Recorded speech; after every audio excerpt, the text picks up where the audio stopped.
یہودی جو تھے نا وہ سحری نہیں کرتے تھے، سحری کا نام و نشان نہیں تھا، روزہ رکھتے سحری نہیں کرتے۔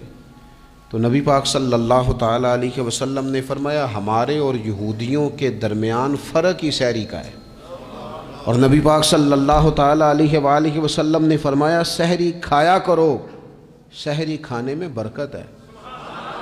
اور اگلی بات سننی آپ نے تو خوش ہو جانا ہے، سحری کو معمولی نہ سمجھے، سحری کرنا عبادت ہے۔ ہاں آپ مت سمجھیں کہ میں روٹی کھا رہا ہوں، یہ تو میرے سامنے دہی رکھا ہوا ہے، یہ تو سالن رکھا ہوا ہے، یہ تو اچار رکھا ہے، تو چپاتیاں رکھی ہیں۔ سحری کھانا عبادت ہے۔ آپ صبح اٹھے، آپ کی تو روٹین ہی اور تھی، تو 7 بجے کھاتے تھے، 9 بجے کھاتے تھے۔ یہ جو آپ صبح کھا رہے ہیں اٹھ کے سحری میں، اپنی مرضی سے تھوڑی کھا رہے ہیں، یہ تو کسی کے کہنے سے کھا رہے ہیں، یہ تو کسی کے بٹھائے بیٹھے ہیں۔ یہ جو سحری کا لنگر ہے یہ رب رسول کی رحمت کے ساتھ عطا ہوتا ہے، یہ کرم ہے، یہ اللہ رسول کے بٹھائے بیٹھے۔